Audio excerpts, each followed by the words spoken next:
Quentin, I have a proposal for you. Do you now? Something tells me you'll be asking more of me than a cask of Gotand gold. Go on then. Propose.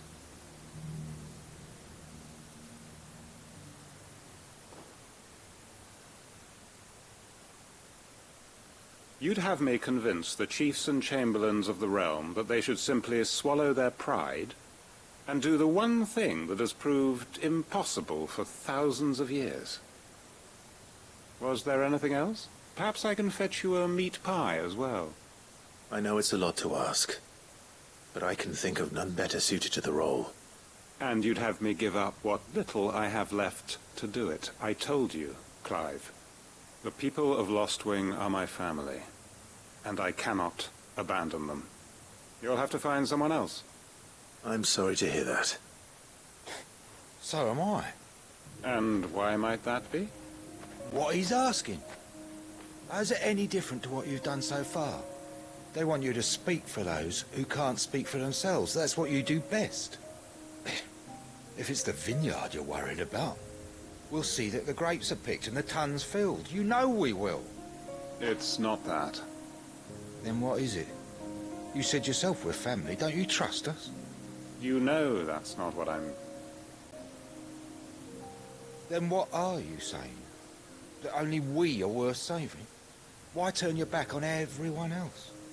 You convinced us we could build new lives for ourselves, and if you can do that, who's to say you couldn't convince the entire realm?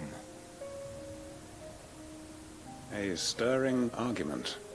I fear that any rejoinder I make might fall somewhat flat by comparison. So you'll join us? Where do you need me? Field Marshal Havel will want to speak with you in person. He's currently in Port Isolde. I can arrange for a party of Cursebreakers to accompany you there.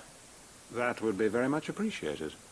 I hear the roads are far from safe these days. Hopefully not for long. My uncle will want to know that his plan is taking shape.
beast isn't to be trifled with.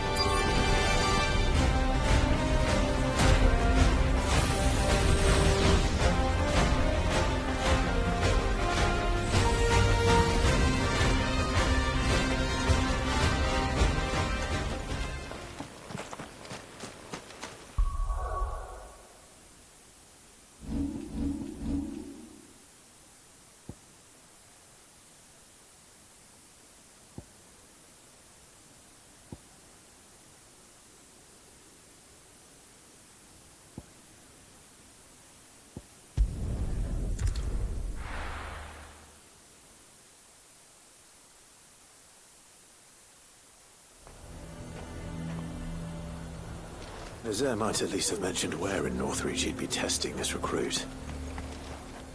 Do you see anything you like?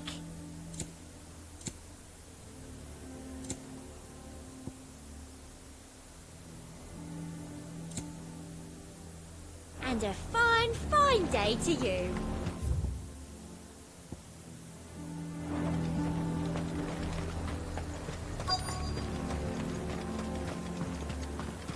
I'm nervous. Well met, Sid. This is the Initiate. Ember, present yourself. At your service, Master. Please, just Sid. There are no masters here. Your life is your own. Oh, of course. Thank you, Sid. The Sergeant says you'll be evaluating me at my trial. To become a scout, yes. You are aware of the dangers inherent in that role. I am. But I swore I'd face them. Just like the man who saved my life. Who would that be? Gav. It was him who found me and freed me. No magic, no support, just one man and his nose. Came and sniffed me out. It taught me what one man can do if he puts his mind to it. And I've been training ever since, so that one day I can be someone's saviour, just like Gav was mine. I'm sure he'd be flattered. You clearly have good intentions, Ember. And it sounds like you're under no illusions. Stick to this path and you'll make a fine Cursebreaker.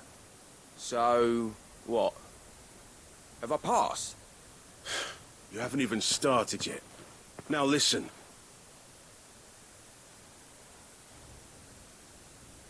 Not far from here is an Imperial lookout, Eastwatch. The guards there record all their sightings in a logbook. You are to find it and bring it here. And bring it here, right. Anything else? No. Sneaking into a heavily guarded Imperial outpost and stealing the logbook would be quite sufficient. You will need to assess the situation, determine a point of entry, create a distraction and effect an escape, all without being discovered and thrown into an Imperial oubliette. Ember, Gav isn't our best scout because he can do everything. It's essential that you know your limits. Know my limits, right. I won't let you down.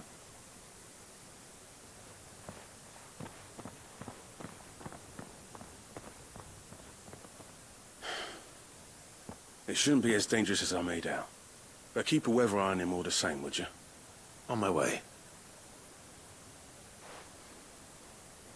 All right, Ember. Impress me.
These are clean kills. Perhaps young Ember really is ready. Or maybe not.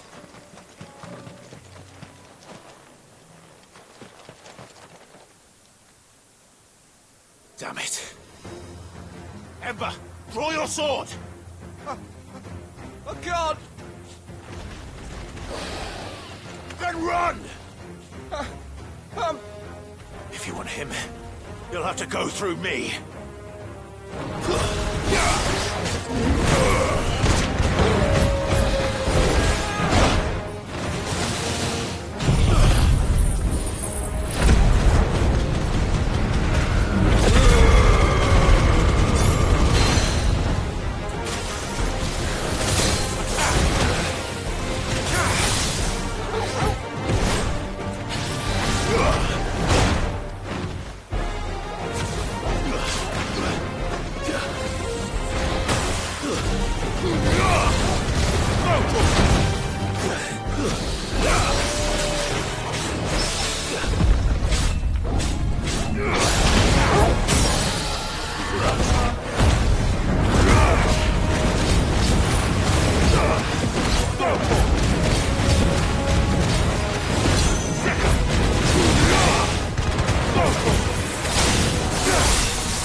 Ember, are you...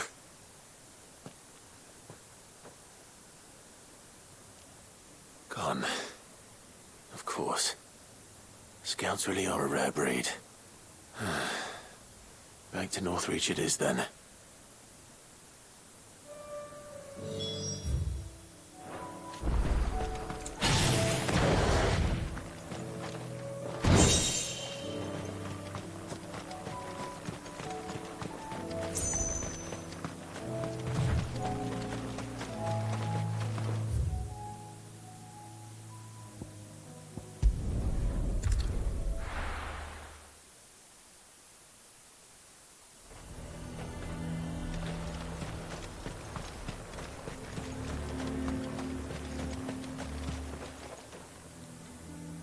I didn't expect you back so soon. Where is Ember? How did he fare? I thought I'd find him with you. He must have fled. I followed him to Eastwatch, where I found him being set upon by a wild Avis. He was just standing there. Didn't even draw his sword. I had to step in and take care of things. But by the time I had, he was nowhere to be seen. I assumed he'd set off in your direction, but apparently not. I'm sorry, Sid. I knew the boy had a nervous streak, but he seemed like... The right man for the job? I believe this is the logbook you tasked me with retrieving. Eh? How did you... Don't you tell me you breached the tower while Sid was busy saving your skin. What? Wasn't that what you asked me to do? To bring the thing back without getting caught? He has you then, his heir. And he did it all on his own. But Sid, he... He did what he thought was best. And now I have to decide whether I agree. Of course. We'll await your evaluation back at the hideaway. Don't you leave my sight. Yes, Sergeant.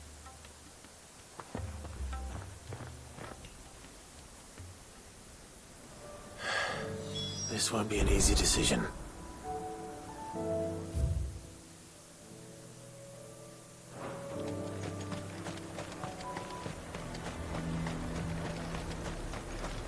A fortress? The garrison is threatening to pull their sentries from the markets. I would speak with this Duke. Saw the captain just now. Your town needs you.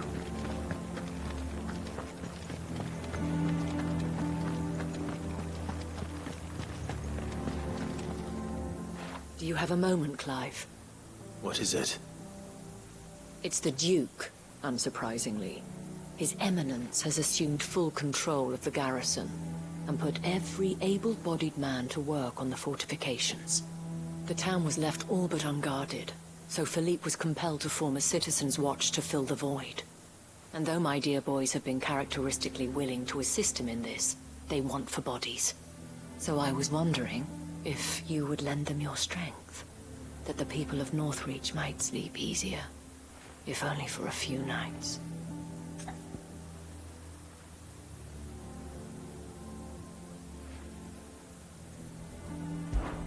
Of course. Whatever you need. Thank you, Clive. What would I do without you? Philippe told me he had men stationed at... Where can I find the mistress of this establishment? Here, my lady.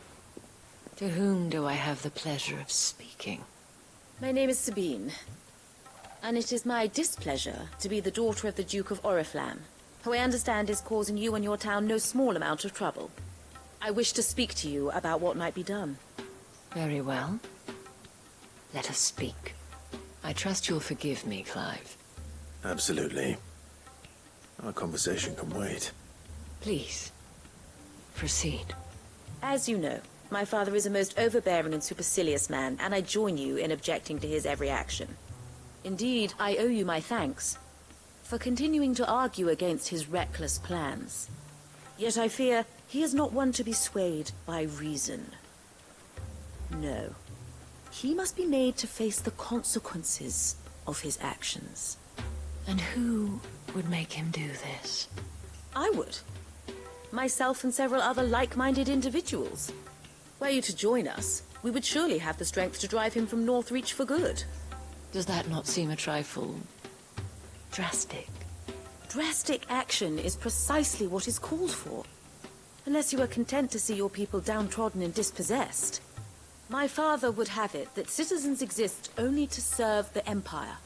That they should be forced to make every sacrifice to ensure her revival. But he is wrong. It is not the people who must serve the Empire, but the Empire who must serve her people. He's always been like this. Scornful of the opinions of anyone he judged beneath him. But he cannot be allowed to ride roughshod over the common folk any longer. We must fight him. By all possible means. Fight him? No. My purpose is to quell the tension in Northreach, not to stoke it. Respectfully, my lady. Our only chance of saving this town depends upon every one of us uniting against our common enemy. Your father and his followers included. While I understand your frustrations, I cling to the hope that he may yet be won round. False hope, I assure you. But I see that your mind is made up. I shall bother you no longer. If you will extend me the same courtesy, I bid you good day. She certainly has spirit.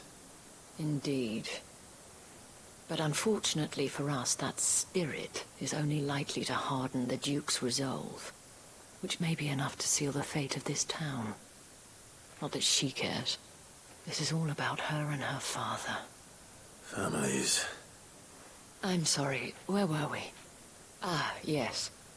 I was about to tell you of Philippe's plans for the town watch, but perhaps it's better that you heard them from him. I believe he's in the market, if you'd be so kind as to seek him out.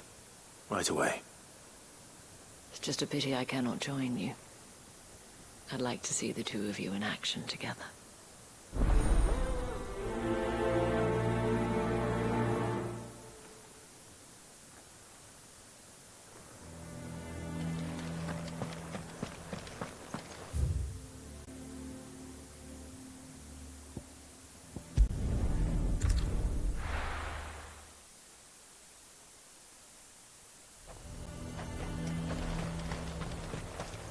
have our coin, our stock and our... So you are content to abandon the... Please, I beseech you. If you are a true son of Northreach, you must fight to defend your home. That's exactly what I am doing, milady. Or trying to, at least. The land is crawling with fiends, and someone has to keep watch. Even when our true enemy is hiding in the garrison? Fine. You're not the only able-bodied man in Northreach. Thank you so much for your help.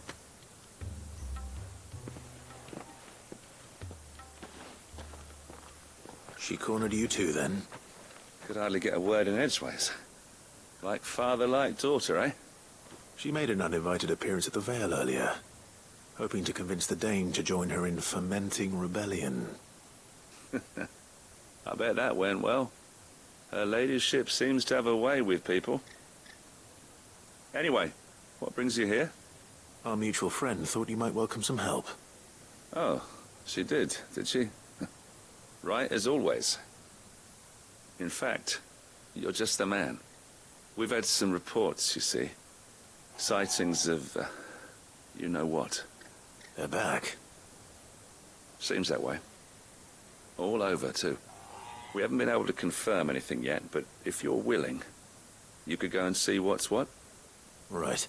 Where should I look? You know Grieger's Weep? One of the sightings places them somewhere on its shores. I'm on my way. Thank you, Clive. I'll look into one of the other sightings. Let's rendezvous back here later.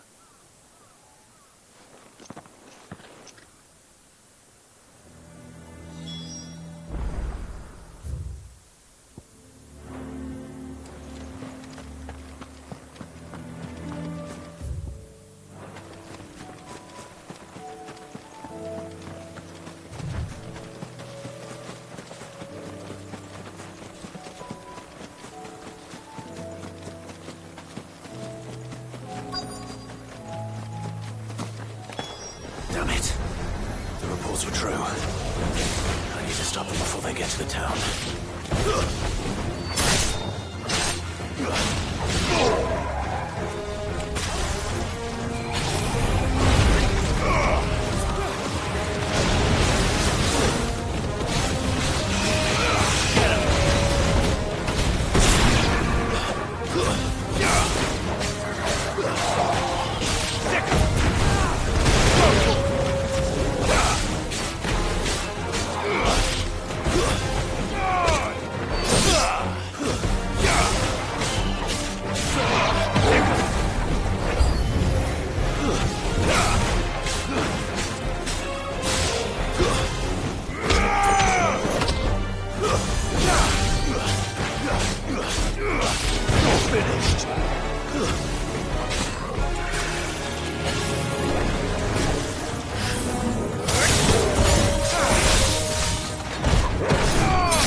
Call that a test, Ultima?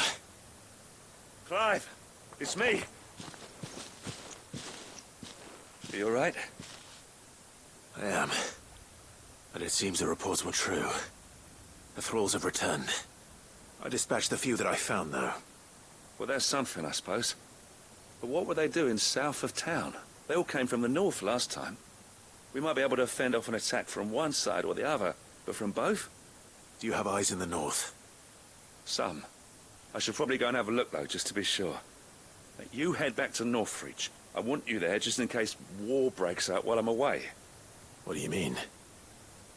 Her ladyship's been busy working her magic on the townspeople, stirring up ill feeling towards her father.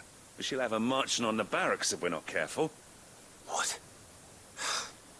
This is exactly what the Dame was afraid of. I'll do what I can to calm things down. Be careful out there, all right? Don't worry, I'm not like you. One sniff of those things and I'm running back to town screaming blue murder.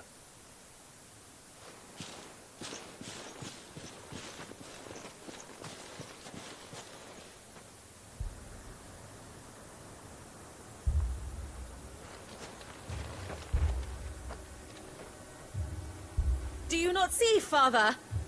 The people of Northreach have given enough, and only a fool would ask for more. Listen to me, Sabine. Where would our people be without their country, hmm?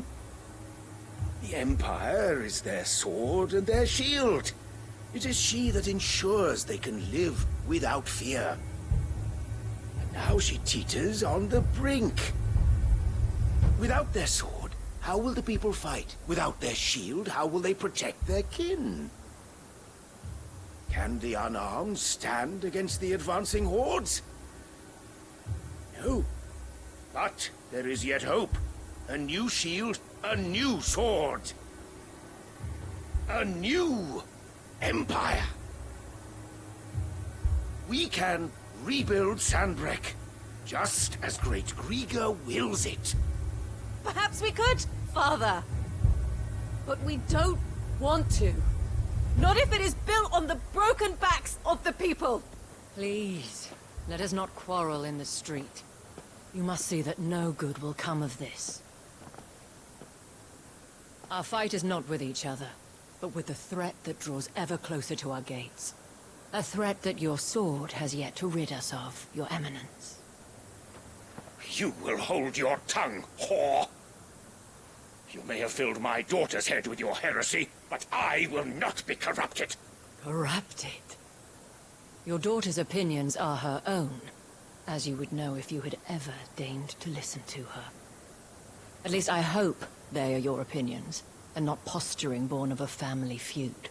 Northreach deserves better than that. Northreach deserves better than you, Carla. Yes, I know who you are. The slut of Twinside who bedded a branded.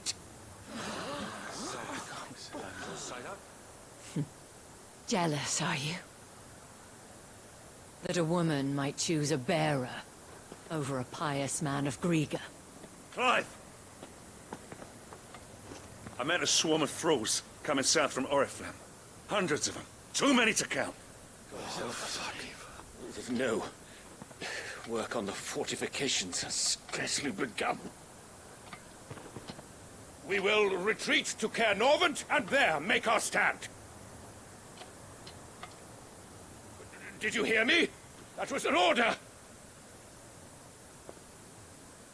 While this is but a heartfelt plea, let us make our stand here and protect our homes. Protect those that we love. Together, for Northreach!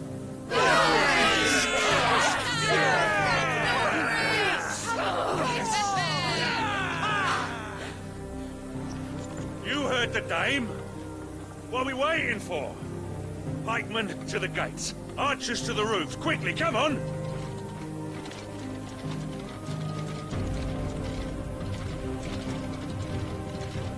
But she is but a common whore, yes. And we'd follow her to the gates of hell.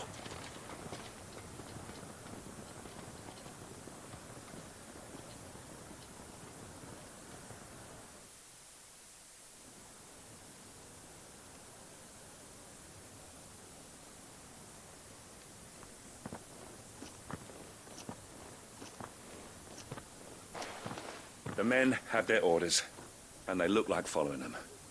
I got them spaced out at regular intervals. Whichever direction the thralls strike from, there'll be someone there to meet them. Thank you, Philippe. Rest assured the people will play their part. The herbalist has donated her stock of medicines to me. Should any of your men be injured, take them to the Vale. We'll see to them there. Thank you, milady. I will. I'll play my part too. You still want for numbers. Unlike the enemy. I only hope I can go some way to evening the odds. Philippe, can I leave the South in your hands? I doubt the thralls by the lake were the last of their number. Of course. I'll lead a party down that way so we don't get taken by surprise. What about you? I'll make my way up the road to Oriflamme. I've fought a few of these things. And while I can't promise to hold them all back, I should be able to thin the herd. All right. But take care. Thank you. Both of you. You can thank us when it's over. Till then, madame.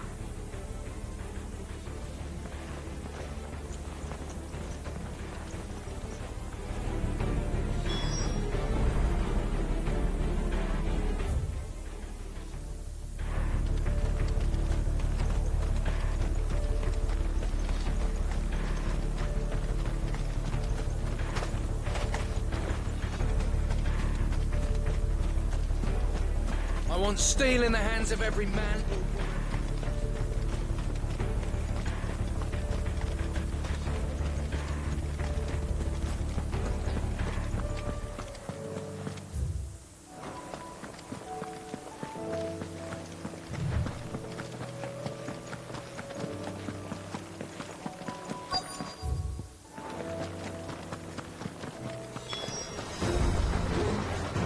There are so many of them. Not for long.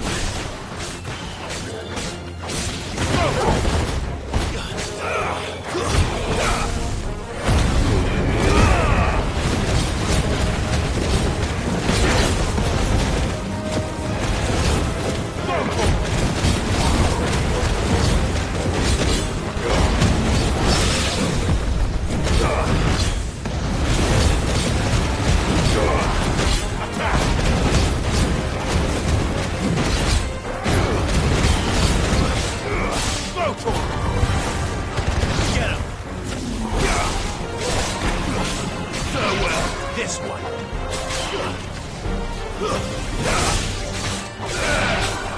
Get him. Go to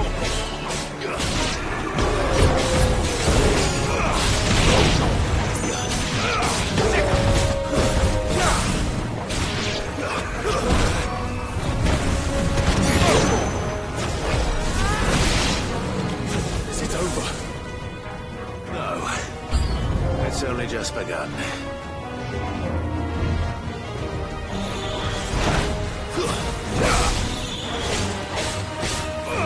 Over here!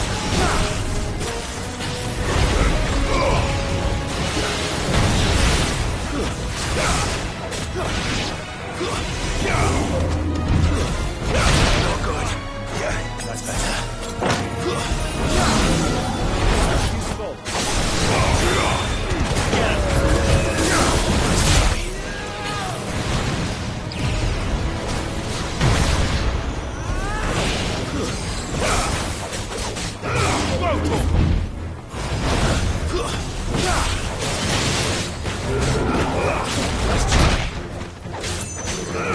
This one.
That looks to be the last of them. I wonder how the others fared. Better hurry back to town. Come on, Torgal.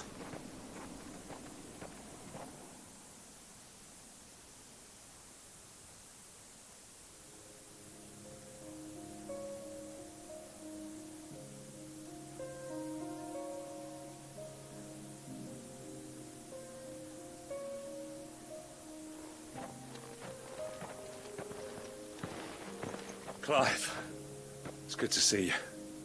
And you. The road to Oriflamme is clear. How did you and your men fare? Well, we ended up fighting for our lives down by the lake. Took a few nicks, but nothing the girls of the Vale can't put right.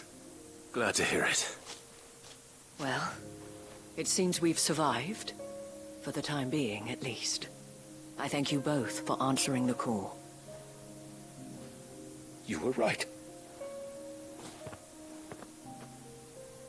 And I was wrong.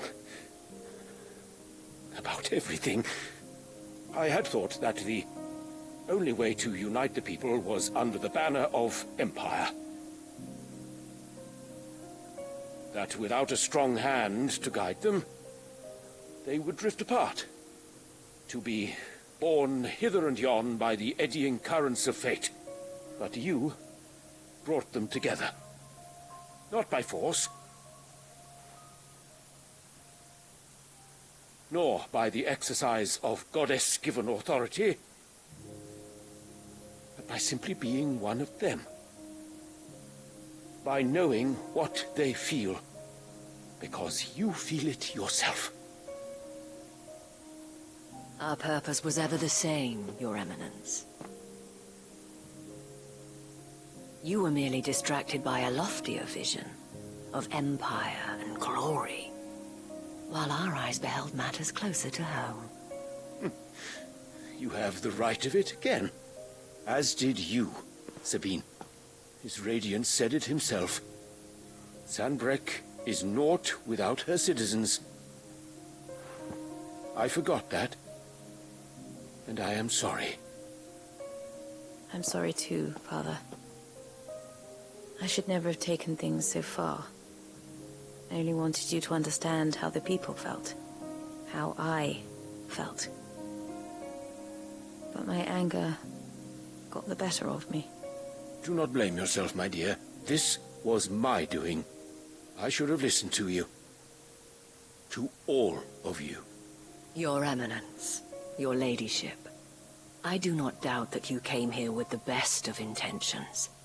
But I believe the same could be said of us all. We all want safety, security, prosperity. Not just for Northreach, but for the entire realm. And we may yet achieve it. If only we work together. Will you join us in this? Yes. We shall. Thank you, Your Eminence. Now that that is settled, I must go and see to the wounded. The Vale's doors are always open to any soldier in need of relief. And today there are more than ever before.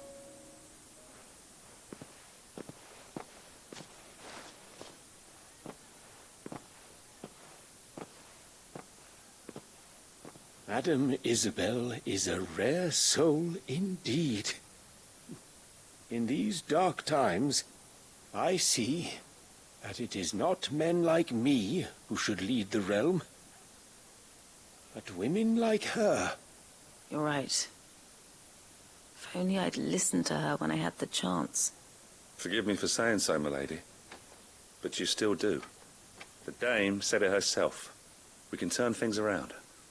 We just have to work together. And that goes for you, too. You're one of us now. One of you?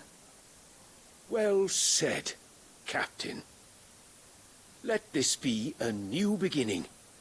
Not only for Sanbreque, but for us. Well, since there's nothing more to be done here, I should see if Isabel needs any help moving the wounded.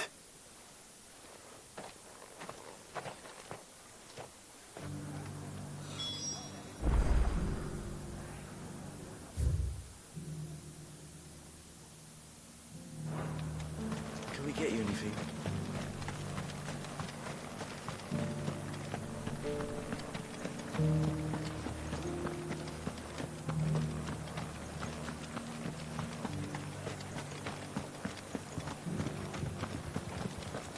Just a little further. This the last one?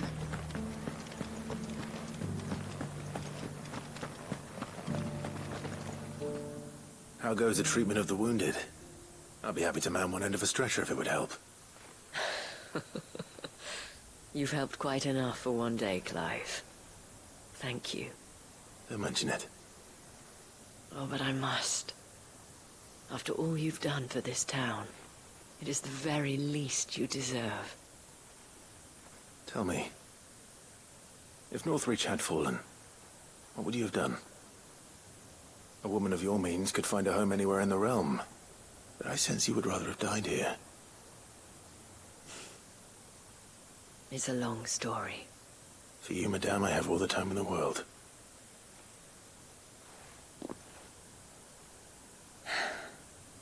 Very well. Long ago, I had a life in the Crystalline Dominion. I was Carla then, courtesan to the nobility. So sought after was I that it was only they who could afford my time. Alas, those halcyon days were not to last. For naive as I was, I fell in love with a bearer. He was my master's guard, the gentlest man I have ever known. After they discovered us together, he was whipped bloody and forbidden from ever looking at me again. And so we fled. Not that we had anywhere to flee to. We wandered, aimless and starving, half dreading, half praying that the next day would be our last. Until we found ourselves here, in Northreach.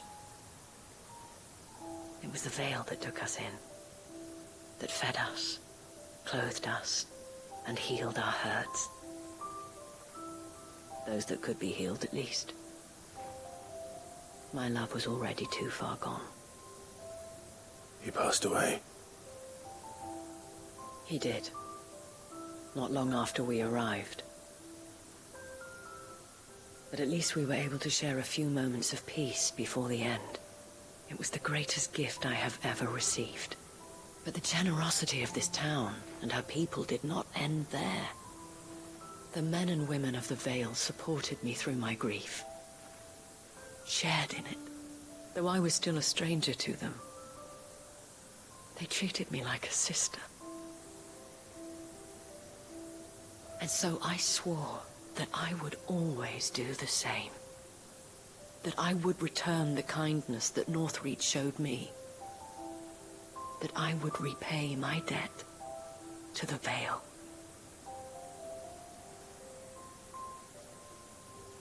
Thank you, Isabel, for sharing this with me.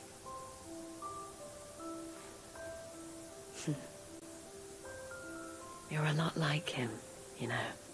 Perhaps that is why I have such a soft spot for you. Never stop fighting, Clive. And I shan't either. I know that it will not be easy to keep Northreach together. But our efforts will be rewarded. Just look at us now. The people, the soldiers, even the Duke of Oriflamme and his daughter, all united in defense of this town that we have come to call our home. And what of you? Can we count on your support too? Always.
Nickelbug.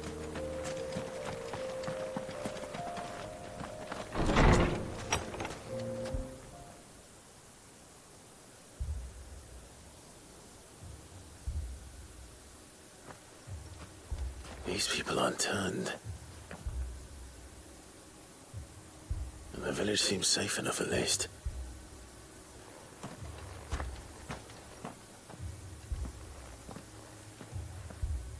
What is going on here? Ah. Did you, too, heed the call? Heed the call? No, I came here looking for someone. To be honest, I wasn't sure I'd find him here. Let alone all of you. Is that so? What are you doing here? Is this where you live? It is my home. The others, they heeded the call. You keep saying that. What do you mean? They came here to perform the rite, just as King Barnabas instructed. This village is their altar, where they shall cast their souls upon the gentle waters and give themselves to the Lord. Give themselves?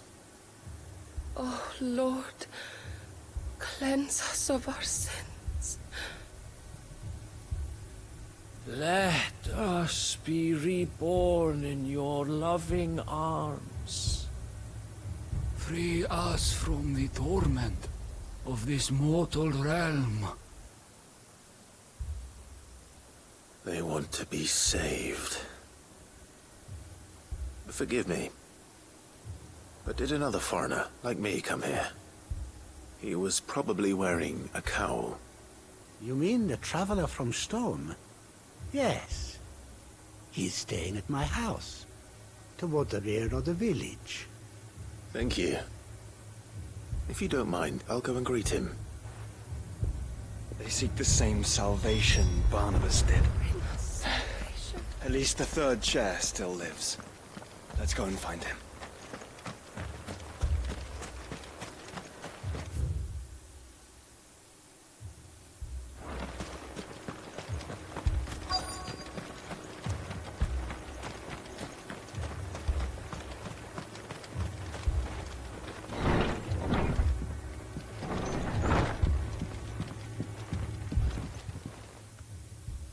Excuse me. Are you with the Undying? I am. And so it would appear, are you. Lord Rosfield, if I am not mistaken. That's right. And you must be the third chair. I am. Cyril was worried for your safety. He sent me to find you. Then I must apologize.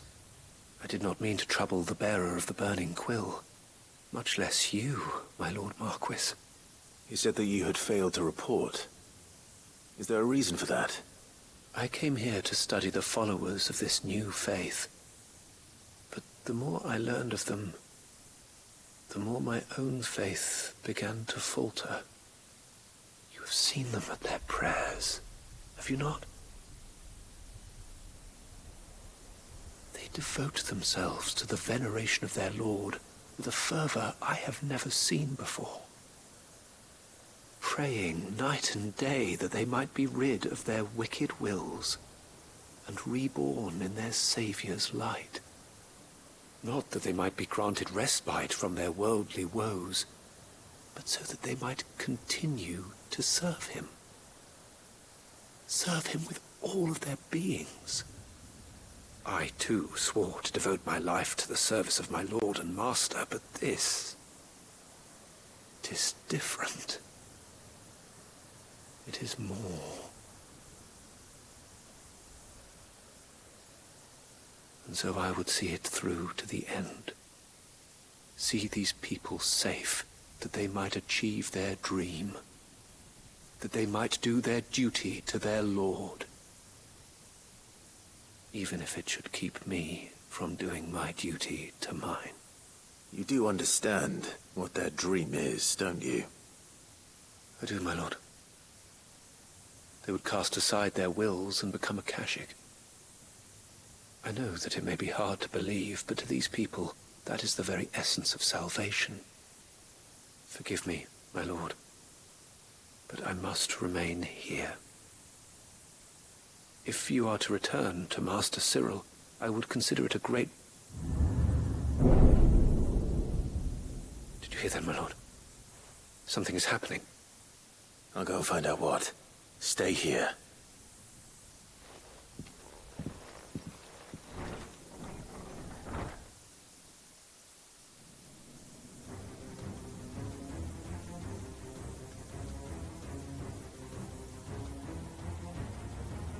Beneath the flood.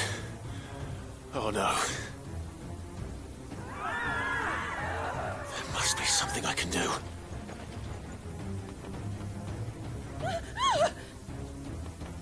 Echoes as well. Found her. Ready, brother? Ready.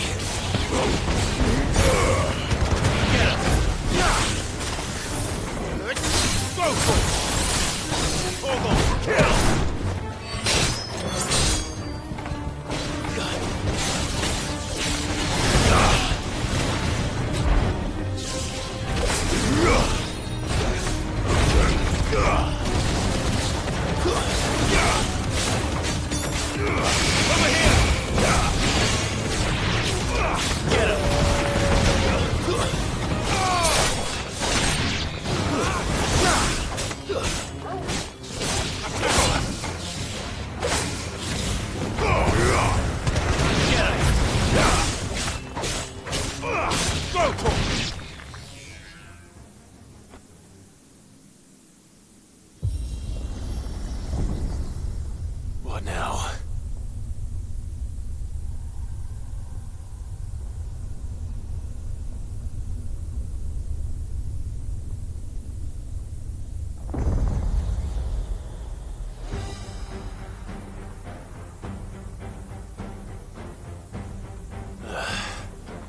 We meet again. I've killed your kind before.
Don't you die.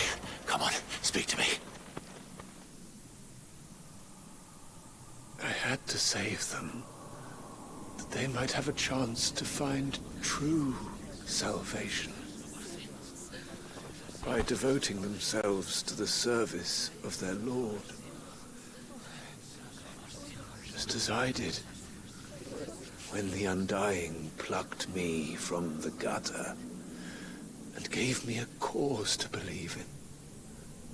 A duty to serve was everything to me, and I would not deny them that fulfillment, even if they must become a Kashik in order to achieve it. Forgive me, my Lord Marquis. I did not mean to trouble you with this. My findings. Could you deliver them to Master Cyril for me? Of course. Your duty will be done.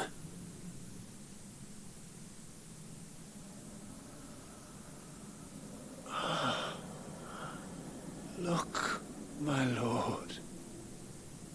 They are saved.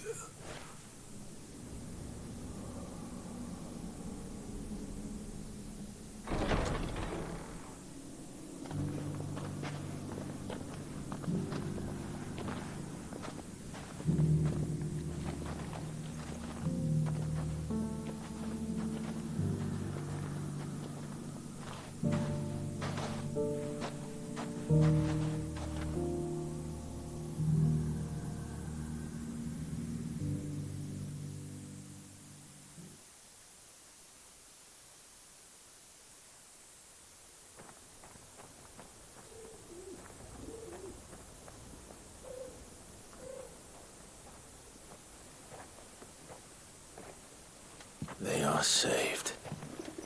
Founder. I should get this report to Cyril.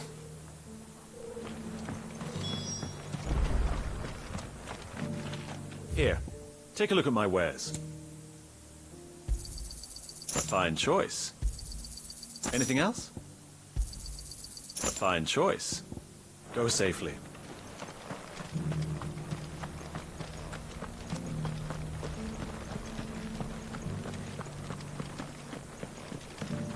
You have my thanks. Without your medicines and your wisdom, Tabor would be...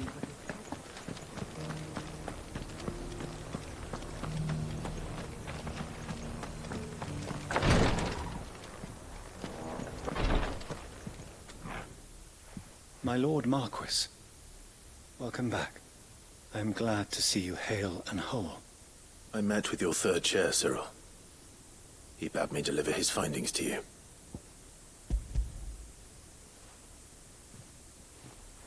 Thank you, my lord. He remained in Ash? He died protecting the villagers from an echo. I buried him in Mickelberg. I'm sorry that I couldn't save him. If you could not save him, no one could. The villagers, they were believers in this savior cult. They prayed to their god that they might be unburdened of their wills. Then an ether flood came, and their wish was granted. Your brother sacrificed himself that they might live, even knowing that that life was death by another name. Then he perished defending liberty. A hero's end. For the right to choose how one dies is no less sacred than the right to choose how one lives. Sid would agree. He wanted to build a world where people could die on their own terms. A noble ambition.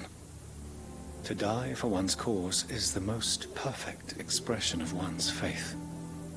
It matters not how misguided others might judge one's decision to be. Only that the decision is one's own. We live according to the teachings of our order. We believe in them, we protect them, and yes, we die for them. For better or worse, That is our creed.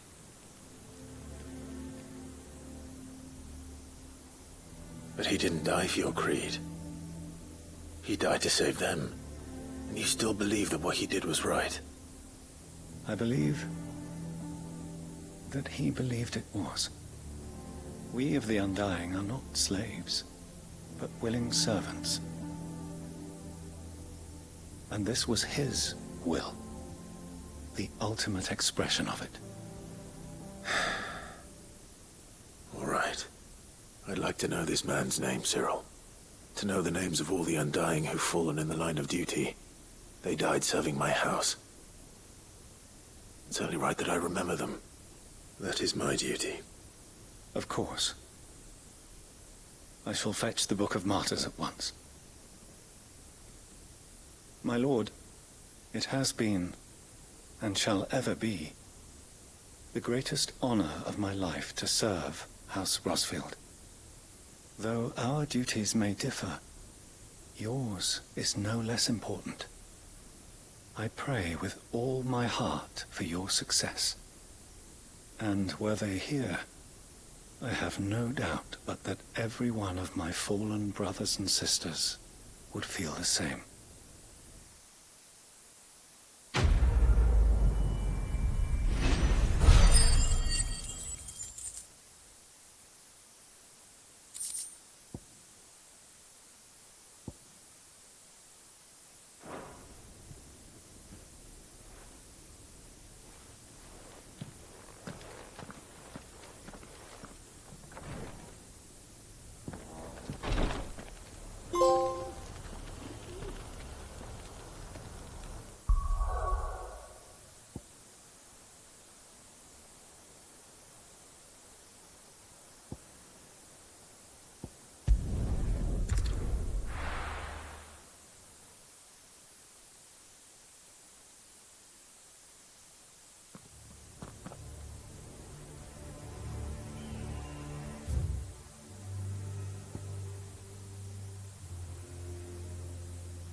Doris is waiting for me near Balmung Dock. The longer she's out in the open, the more likely she is to be found by a Kashik. I need to hurry.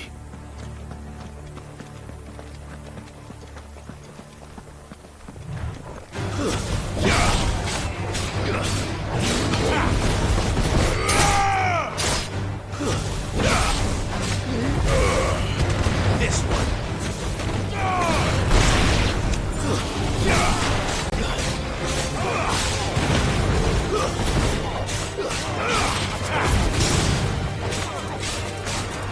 Over here!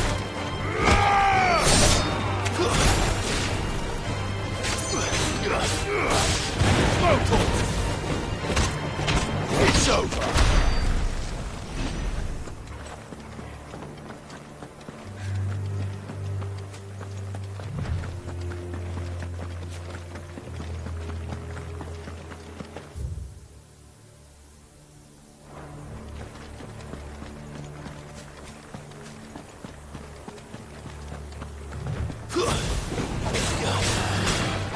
Over here! Go!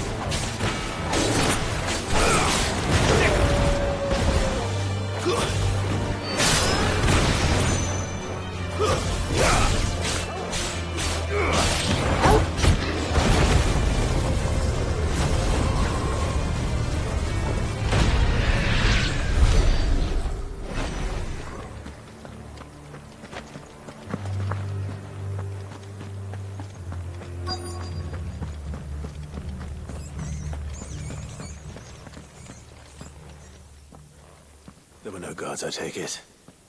None manning the gates, no. It's a different story inside, though. The corridors are crawling with Akashic. Most likely guards left behind when the wardens ran.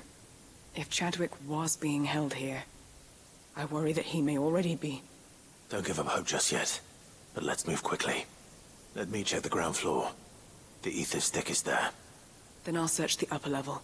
Good luck, Sid. Stay safe.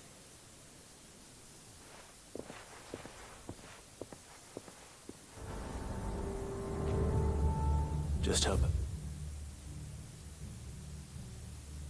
But are the floods inside the walls? Bad enough to turn a bearer? I hope not. We're risking a lot just being here. Better keep my eyes open for signs of life.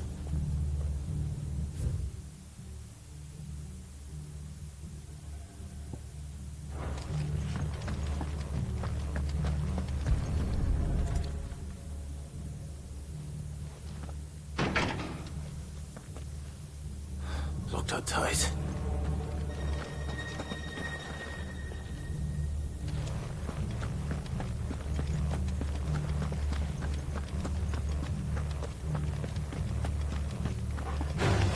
Time to fight. Attack!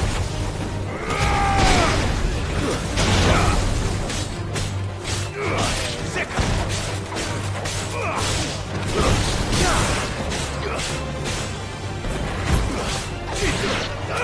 Over here!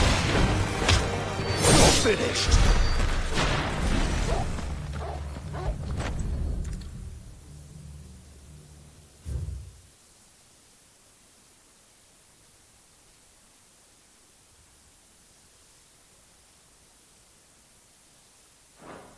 So this place was no ordinary prison.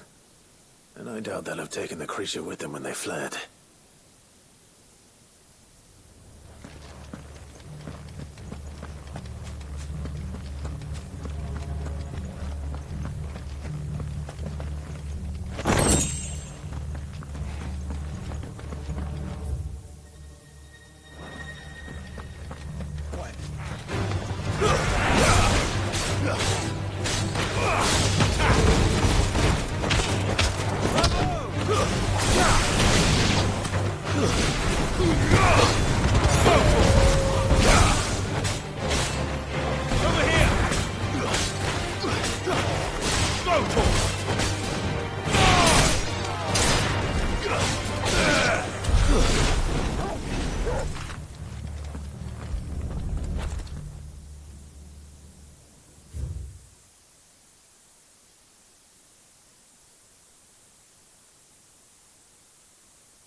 Minimal loss of Waluda lives. And what happens when they run out of bearers? Even the Imperials take better care of their branded than that.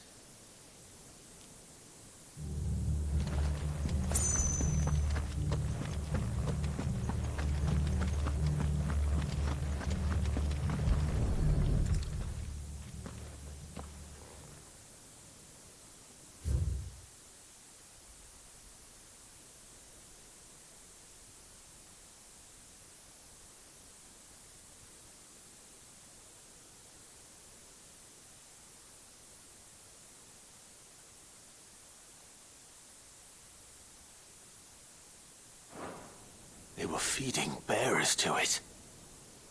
This is even worse than I'd feared. Nothing but a Akashic down here. Hopefully things are looking better upstairs. I should go and see how Doris is getting on.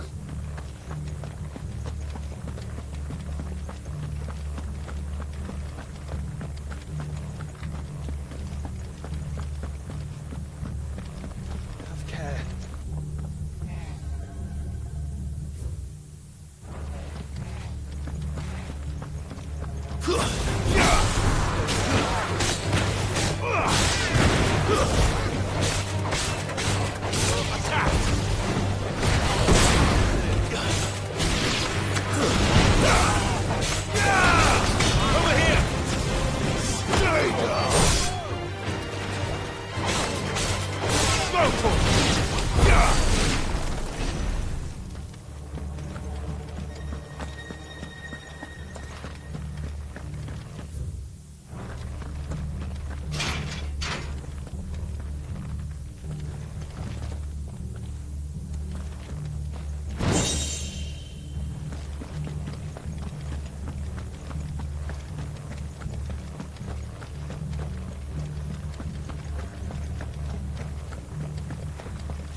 No lock downstairs.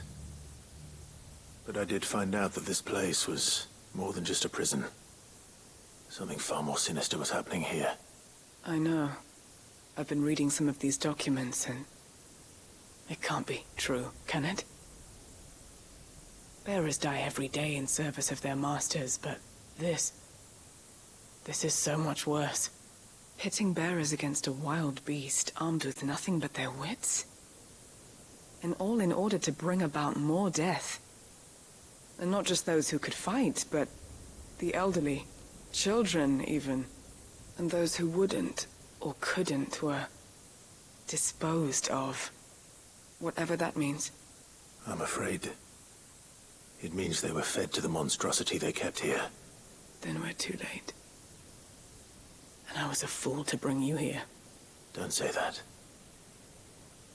Did you find anything else? A key. But it doesn't fit any of the locks on this floor. Perhaps it will fit one of the doors downstairs. There's a corridor I haven't searched yet. Finish up here, then come and find me when you're ready. All right. I'll be there in a moment.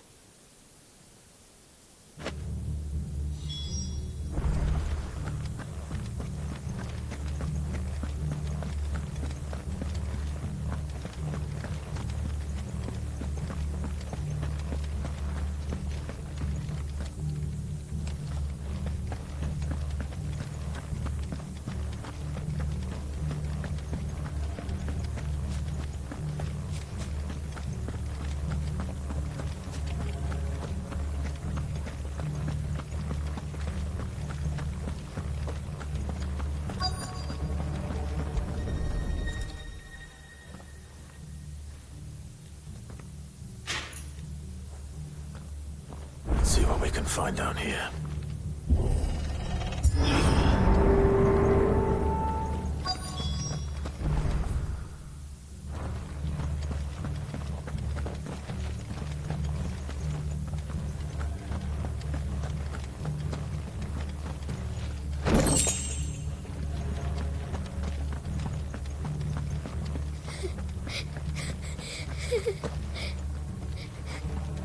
Survivor. And she sounds close.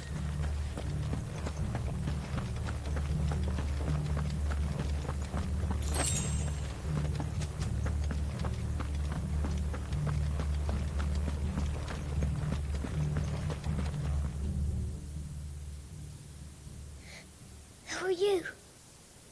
There's no need to be afraid. Are you alone? Are there any other survivors? Some of the guards. They're still here. But something's wrong with them. Everyone else was eaten by the monster. Of course there were. Thank the Founder. It was worth our coming. But I'd rather we didn't linger. Are you ready? Ready when you are. You poor thing. He must have been terrified. Did Chadwick send you? What? He fought the monster. Distracted it so I could run away. He must have sent you. He promised to free the others too. Where is he? He opened your cell, didn't he? He wouldn't be here otherwise. Chadwick.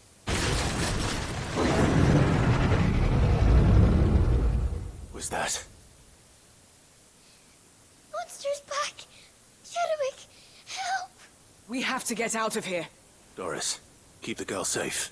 All right. You put that bearer-eating bastard in the ground.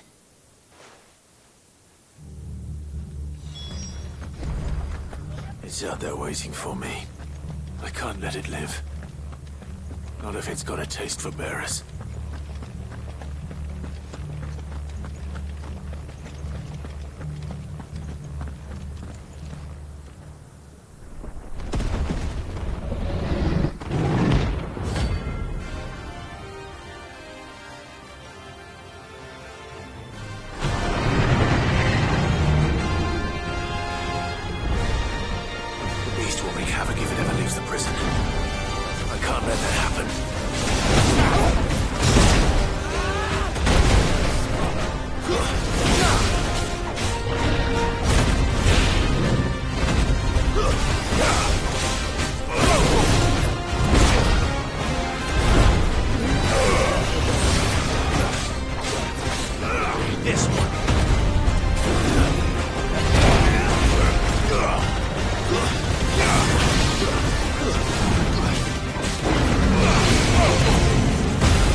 Finally.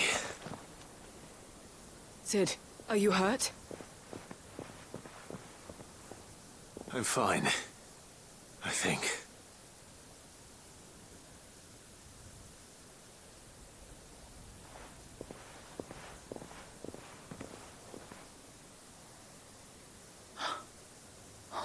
No. What is it? A diary. I gave it to Chadwick before we went our separate ways. He was here. Do you think that creature? I'm sure he fought bravely to the last. The girl is safe thanks to him. Chadwick. You fool. Come on. We have to get her back to the hideaway. We don't want his sacrifice to have been in vain. No. Of course not. I'll see that she's looked after from now on. It's the least I can do.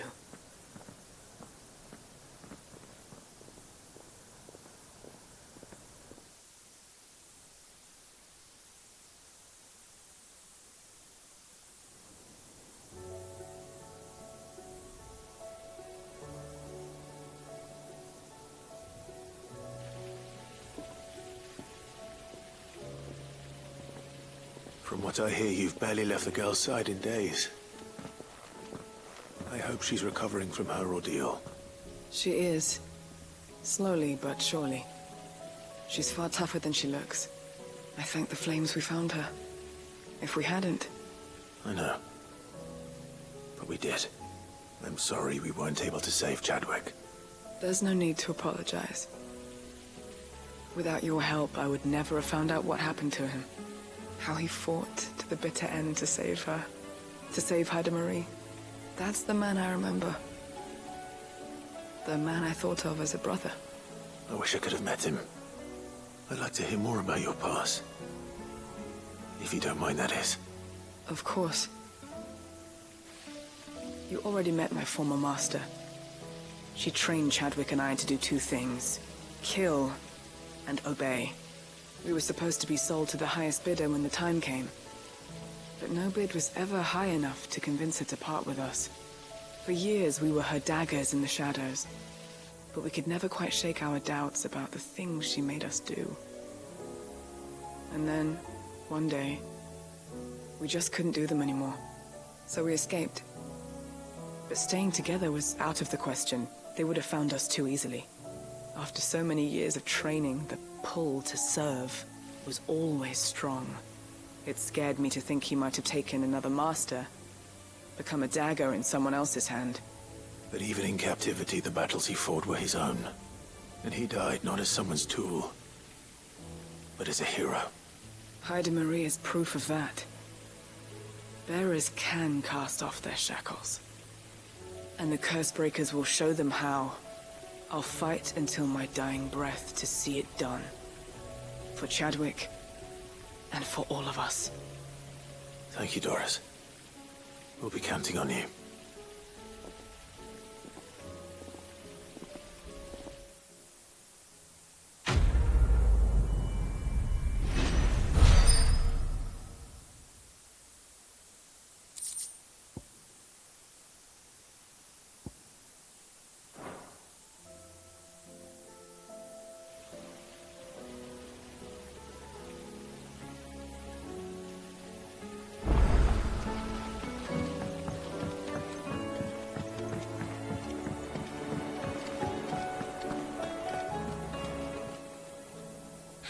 Help you today, Clive? Here you are. Come again. I may have more for you.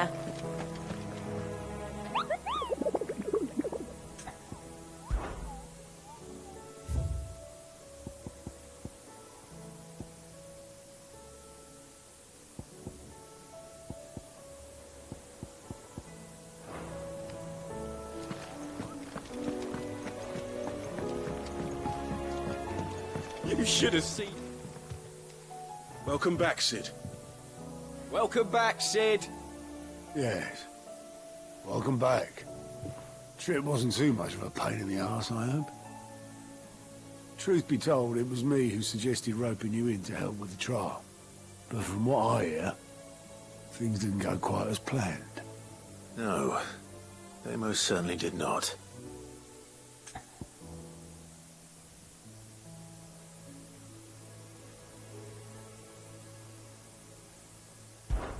Ember lost his nerve in the face of a beast of prey, but he didn't lose heart. He pressed on, and he achieved his aim. And is that not what we ask of our scouts? Indeed it is. Thank you for your honest appraisal, Sid. The fact remains, however, that Ember will not always have a battle-hardened warrior on hand to pluck him from the jaws of peril. All I have gleaned from this trial is that without someone watching his back, Ember is little more than a liability. Wait, Sergeant. Ember still has much to learn, it's true. And this time he was found wanting. But I'd say he's due a second chance, nonetheless. After all, he did do as you asked. With a bit of hard work, any hand can be made to hold a blade, and any mind can conquer its fears. But a scout's nose is different. You've either got one, or you ain't. And by sniffing out that log, young Ember here has shown he has a conch and a half. Wouldn't do to waste it now, would it? Fine. One more chance. I'll do whatever you ask. I'll spend my days and nights in the pit if I have to. I'll show you. Just you wait. Daft as a brush, that one. but his heart's in the right place. Just like someone else we know. And if you ask me, we've been leaning on him for far too long. About time the Cursebreakers took some of the weight off his shoulders, I reckon. Couldn't hurt. Just don't tell Gav I said so, will you? I won't have him thinking he's been hard done by. Next thing you know, he'll be asking for a day off. Chance would be a fine thing. Back to work. Forgive me, Sid. This did not play out as I expected. Things really do these days. But that's why we need men like Ember more than ever. Men who can make the best out of a bad situation. Remember that. I will, Sid. Thank you.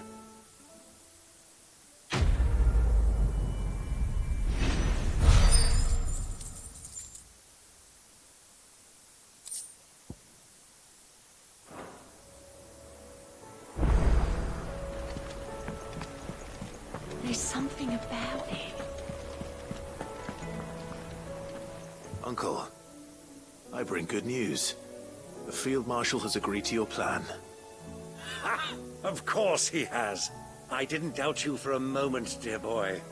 Rutherford is accompanying him back to your manor in Port Isolde as we speak. They will await your return there. As will one other. One other? Who, exactly? Lord Havel was concerned that even if he could get the realm's armies to agree to an accord, he might not be as successful in convincing those with political power. He asked if I might have a solution, and I suggested a certain Imperial Lord Magistrate turned Liberator. One of your co-conspirators? Master Quinton would probably call me one of his, but yes. Another outlaw, then. Just the thing we need to put these rotten politicos in their places. Good thinking, Clive. I'm glad you approve. The more the merrier, eh? Uncle, assuming Havel and Quinton can solve our problem with the armies, you still haven't mentioned how we might manage the grain shortages. Oh, don't you worry, my boy. The 7 high houses will be seeing to that. They have all agreed to make the most generous of donations. Oh, of course, it did take a little persuasion, but luckily I had some unexpected help. From who? Why, you, my boy. Rumor has it that you rescued the Lady Ariane's head steward Rockford from a horde of bloodthirsty bandits. It was more of a handful. Well, the old battle axe was so pleased. She had a shipload of talents delivered to my private docks by the next new moon. And when the other houses saw the parsimonious old crone's purse strings finally loosen, they as good as tripped over themselves in the rush to follow suit. I'm happy to hear it. Now, I must be getting back to the manor. Join us there at your earliest convenience, would you? Of course, Uncle.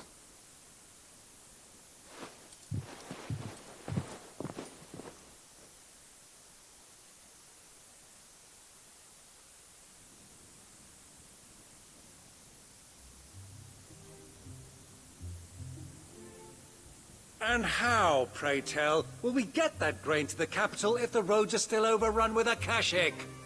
You'll find another bloody road. I only have so many men, and I'm not about to send them headlong into an ether flood.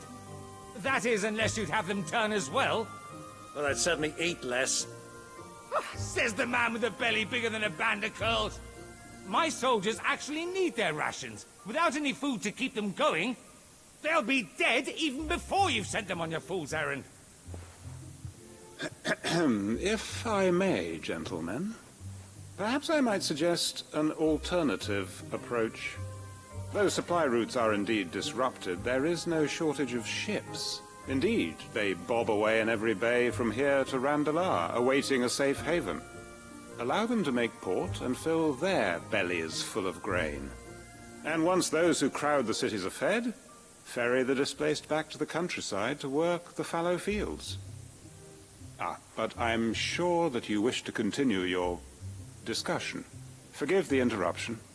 2 such firm friends as yourselves need no help from the likes of me. Rutherford spoke fondly of the great bond between you. Us? Friends? I can't stand the man! Clive, I'm beginning to question the quality of the company you keep. And what kind of company were you expecting him to keep? The man's a criminal! Criminal? How dare you? You are not fit to breathe the same air as this fine, upstanding young gentleman. Upstanding? He calls himself Sid the Bloody Outlaw! Once more onto the breach.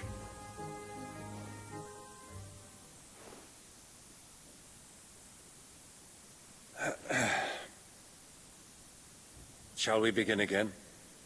What we seek here is not to create a new nation, nor to claim the thrones of those that already exist. We wish simply to bring stability to the realm that mankind might weather the current storm. And to do that, we must convince those in power, the generals, the statesmen, the nobles, that our cause is just. There will be disagreements, yes. And I imagine some resistance, much resistance.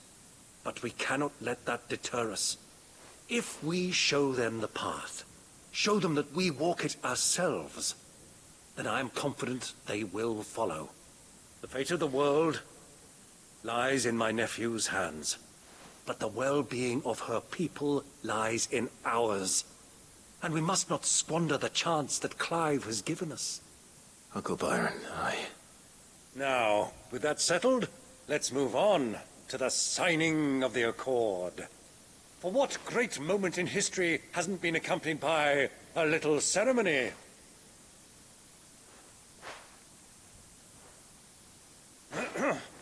Citizens of Valisthea, I present to you the Triunity. Rutherford, Mike Will.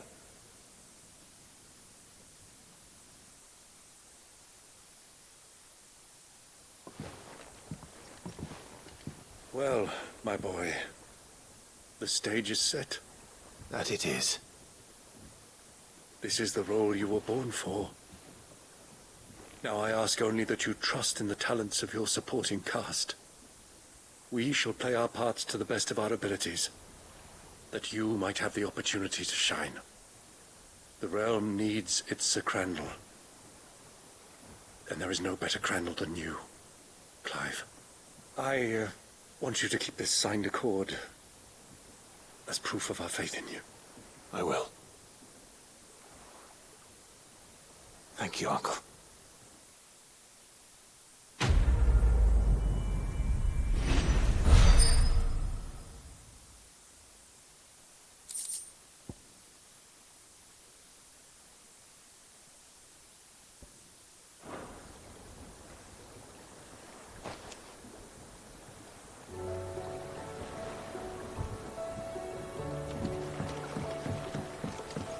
What do you think that thing is? And how the hell is it going?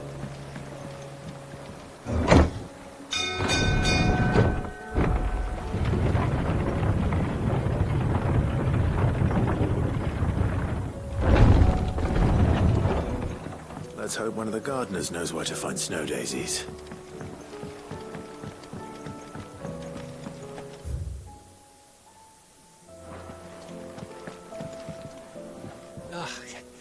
You alright?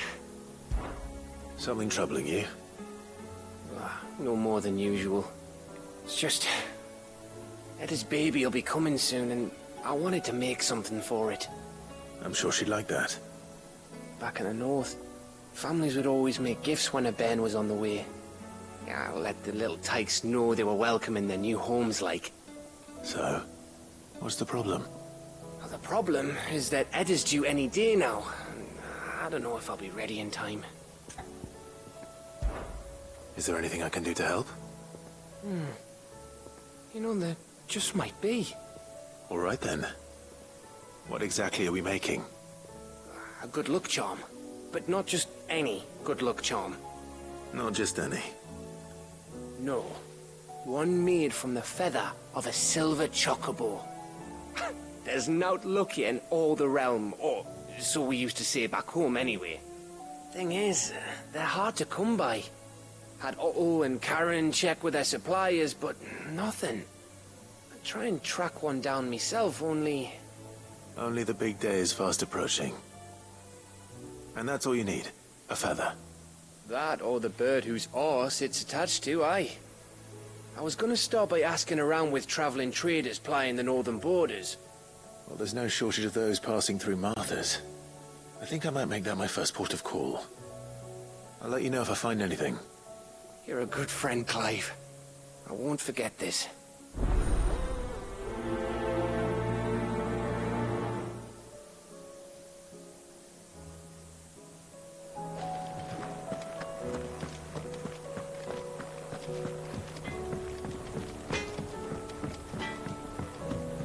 Say what you will. Lady Karen has seen us.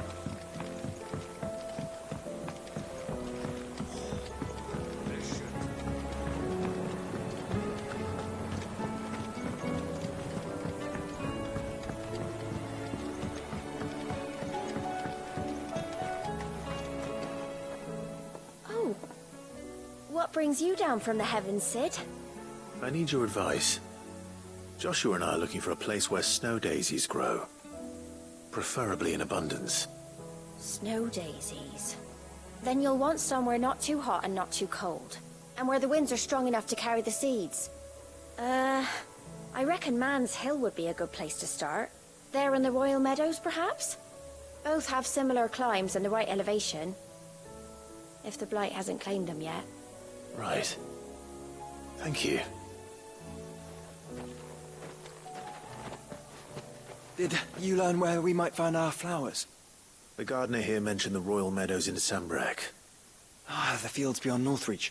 Well, if that's the case, then Yote was right. I recalled that she'd kept the record of our travels, you see. So I asked her if she'd perhaps noted anywhere that snow daisies grew, and she mentioned Oilefeist Bay. Whose shores border the meadows. Off we go then.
The entire village looks abandoned. Now, which house would a bookworm live in?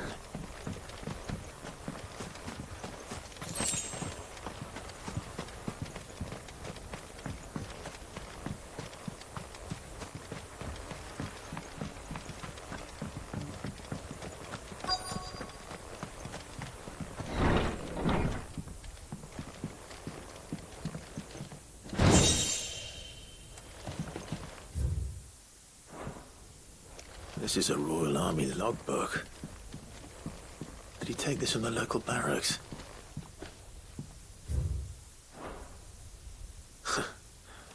His interests were certainly varied.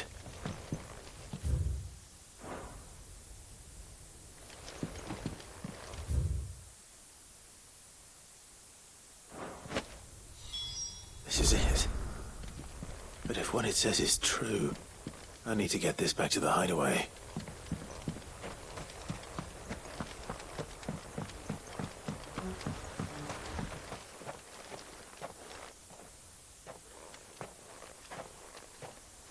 Leaving so soon, stranger? We've been watching you. From a distance, so to speak. Subtle. I know who you are. Then we need not waste time on introductions. Hand me the book. Leave it in our care and return to your life. Your care? Do you mean to burn it, or bury it? That is not my decision to make. But by one means or another, its contents shall be removed from the common record. Then I'll have to politely refuse.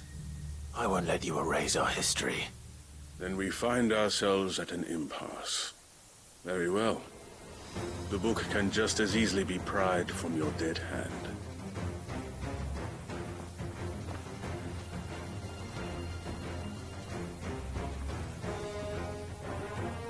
Let's see, shall we?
Impressive. But we have other means. We shall claim the book yet. Why do you want it so badly anyway? It lays out in no uncertain terms the vanity and avarice of mankind. It tells the shameful history of the persecution and oppression of a gifted few by a giftless many. Would you say that this interpretation was correct? I don't know. You don't know. Your sword may be sharp, but your wits are dull. So let me answer for you. There is no correct interpretation of history. That a series of events took place may be proved beyond a doubt. But there can be no single, immutable explanation as to why they came to pass. It is a question of numbers and of belief. If enough people believe that a set of events occurred for a reason, that belief becomes the truth. So you're trying to control the truth? We are trying to protect people from themselves, from knowledge that would bring them naught but pain. That is all. You may keep the book, for now. The world is small. We shall meet again. Until then. Wait! Damn it. Let's get this back to Vivian. Perhaps she can explain what that was all about.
This must be the orphanage.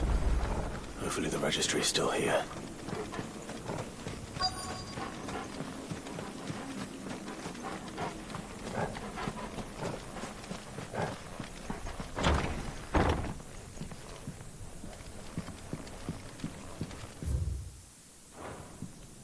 Conditioning. This is nothing short of torture. Disposed of. Herman wasn't exaggerating. It's a wonder he survived this place. I need to find that registry.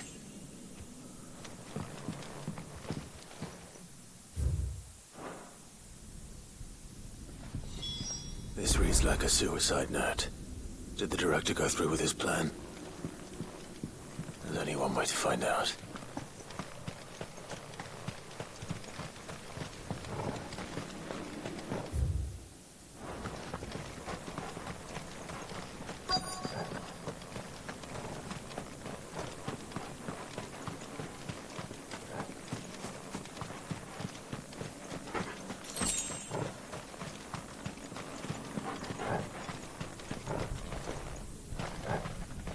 Forked white tree. This must be the place.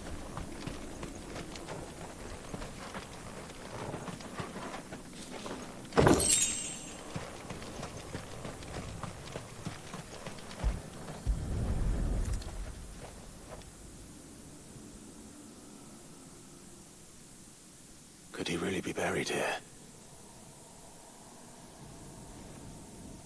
There's something hidden among the roots. Let's see.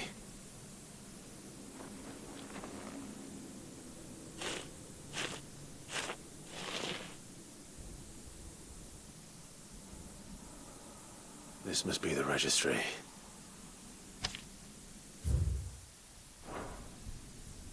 So many names. This place was a slaughterhouse. But where is the architect of all this misery?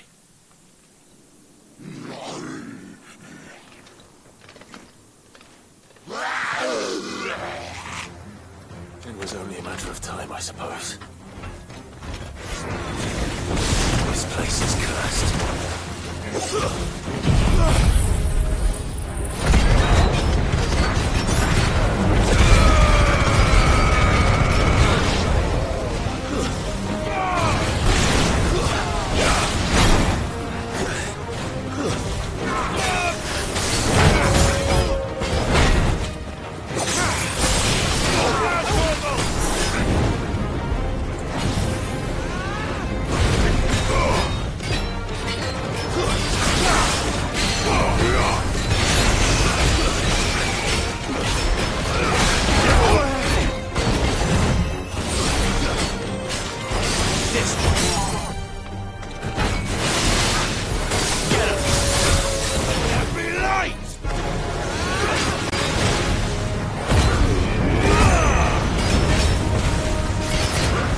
I'm done here. Let's get the registry back to Herman.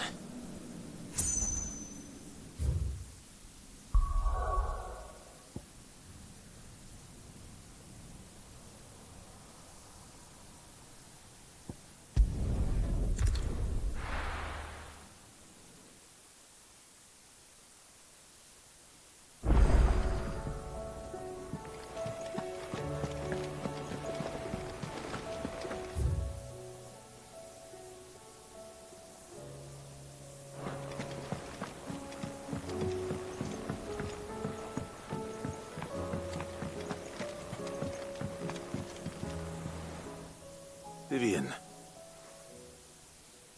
I found it. The book you lost.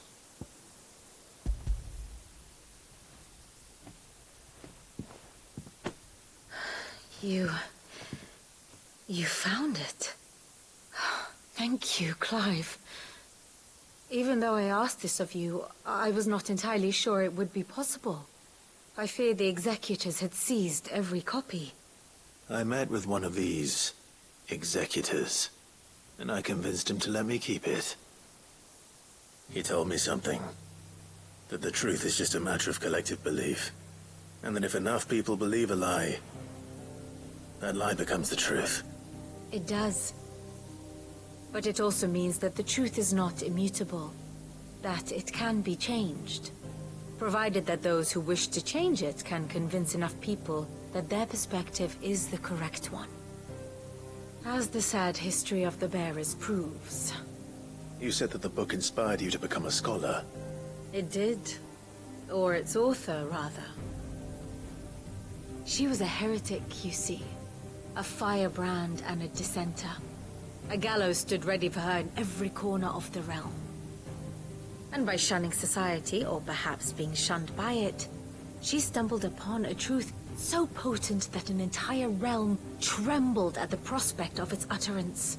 I, too, have always felt somehow set apart from the world of men. A stranger to my own species. She taught me that my solitude was not a curse, but a gift. And that, though my journey to the truth might be a lonely one, what I found at my destination would be more than worth the cost. Do you still feel that way? That you're not one of us? Honestly, I'm not entirely sure anymore. Since coming to the hideaway, I find my thinking somewhat clouded. Perhaps the result of studying mankind from a rather closer perspective than I had intended. But the more I study, the more I find value in this perspective. In looking not from the outside, but from within. So if you'll permit me, I'd like to continue my work here. Remember, Clive, when enough people believe, belief begets truth. Give the men and women of this benighted world the gift of truth. Make them believe in you, as I do. I'll try, Vivian. I'll try.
I hear that you traveled to Ash, Sid. Did you by any chance recover the names of my fallen friends? I did. Yes.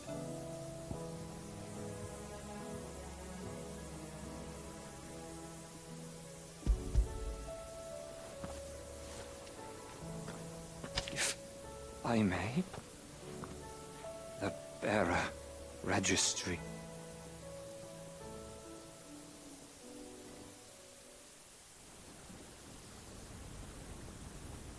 The director was a brutal man. He got no worse than he deserved. The registry was all I found beneath the tree. There was no sign of a body. Nor any record of what happened to the children after the orphanage closed. I pray that at least some of them survived. All their names are here. The ones we lost. My friends. My light in those dark times. I can still remember their faces. Like it was yesterday. Children who were taken from their bunks in the morning, never to return. No explanation ever offered. They'd be happy to know that you survived, Herman. But why did I make it out alive, when so many others died in that awful place? It's not your fault. And blaming yourself won't bring them back. Honor their memory. See that their names live on. That way, at least. They're never truly gone.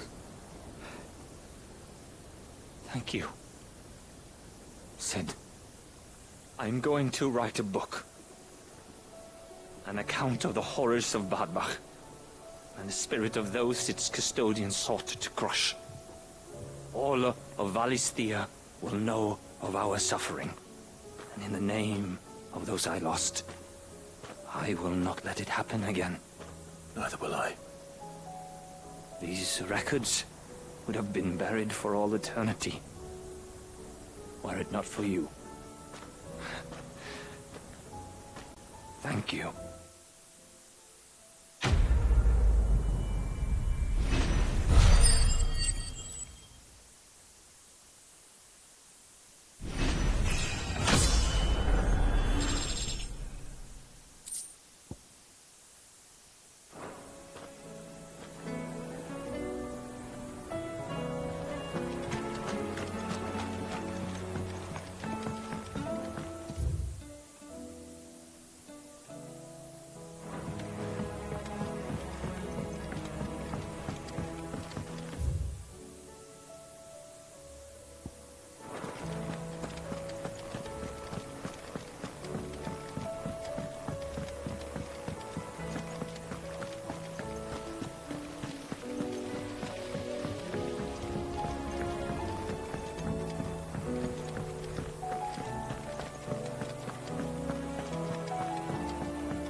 It's usually me making demands of Hippocrates.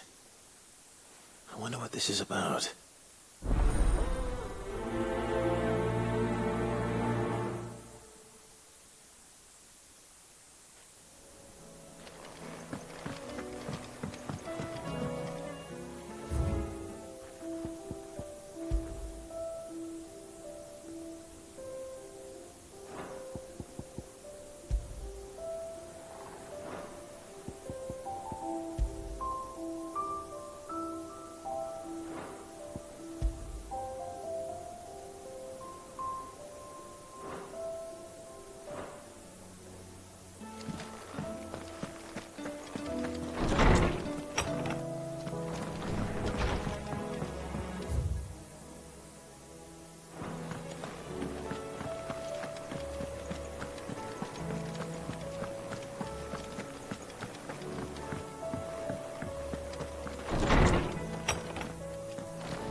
Talisman Harpocrates. I received your note. Ah, yes. I expect you're wondering what this is all about. You spoke of making amends with Dion, but I can't imagine what for. Then I should begin by telling you that I was once his tutor. This was some years ago, of course, before I joined Sid in his hideaway. At that time, I was counted among the foremost scholars of Oriflamme, and was accordingly invited to the palace to supervise the young prince's education, all to ensure that the future emperor had a firm grounding in, well, everything an emperor should. History, religion, commerce, government. Alas, our time together was cut short when Dion left to join the Dragoons. His studies no longer being deemed necessary. I had not expected to meet with him again, least of all here. Have you spoken with him? No, I have yet to find the right moment. His Highness always seems so preoccupied, especially when alone. I would not wish to disturb his ruminations with idle words of greeting. Not when I know he dwells upon the evil Ultima had him commit in the Dominion. The guilt weighs heavily on him, I know. But as you say, that was Ultima's doing. Surely you can't blame yourself. When I first met him, it was not guilt, but his people's expectations that weighed heavily upon him. And I did nothing to ease that burden. He bore it alone, until the day he could not bear it any longer. It is one of my greatest regrets that I only ever offered him my wisdom, when what he truly needed was friendship. The blame for Dion's transgressions lies not only on his shoulders, but on mine. I see. I'm ready to help you in any way that I can. Then I beg that you bring me a wild wyvern tail. Apothecaries across the ages agree that even to glimpse such a flower is to be granted inner solace. Fabulists and fraudsters all, of course. But there is oft a seed of truth to be found where even the most outlandish opinions align. Well, it can't hurt to try. Where can I find this flower? And how will I know it? You have seen cultivated wyvern tails before, I trust. The lily-white blossoms from whose roots the poisonous ink for the brand is distilled. Well, those which grow in the wild differ only in their purple hue. The harsher the environment in which they are raised, the deeper the color. There is a waterfall in Rickmal's roost across the strait, where the flowers once grew in abundance. Whether they still survive there, I know not. But try as I might, I can find no likelier location. It's all right. I'll find you a wyvern tail one way or another. Thank you, Clive. And please, be safe.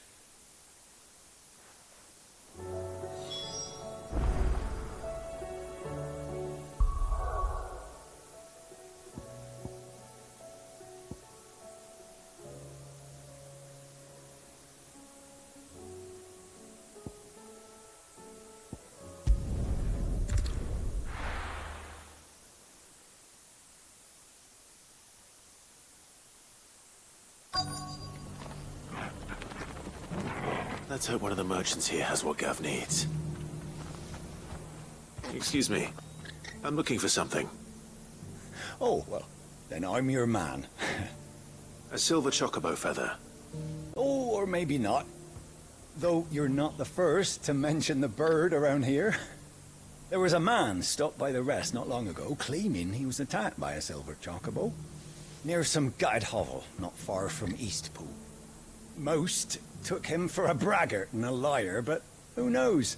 Perhaps there was some truth to his tale. We'll see. Thank you.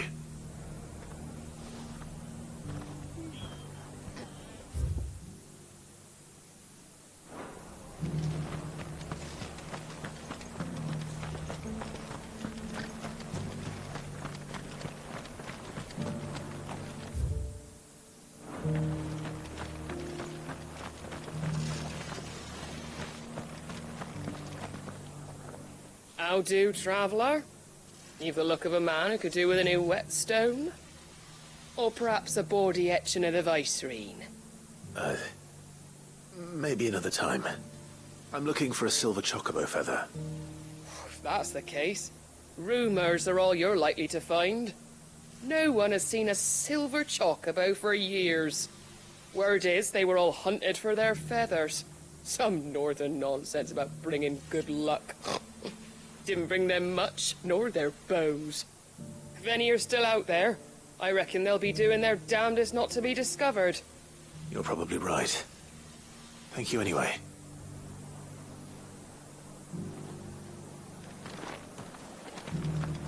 I've got greens of Looking all for shelter. shapes and sizes. Colours too. Just because the heavens have gone to rack and ruin, you don't mean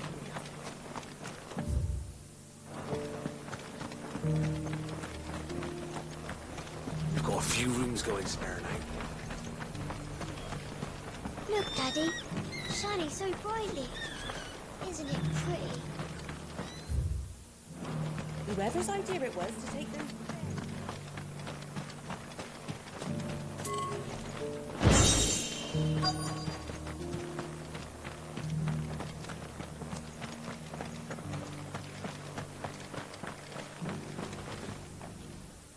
Can I help you with something?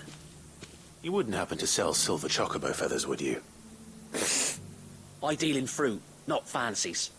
But if it's fancies you're after, I suggest you try Rhiannon's ride. Was a silver chocobo seen there? Oh, yes. If you believe the ravings of a madman. It wouldn't be the first time. A silver chocobo sighted in the hills near Rhiannon's Ride. It sounds almost too good to be true. But since I'm already here,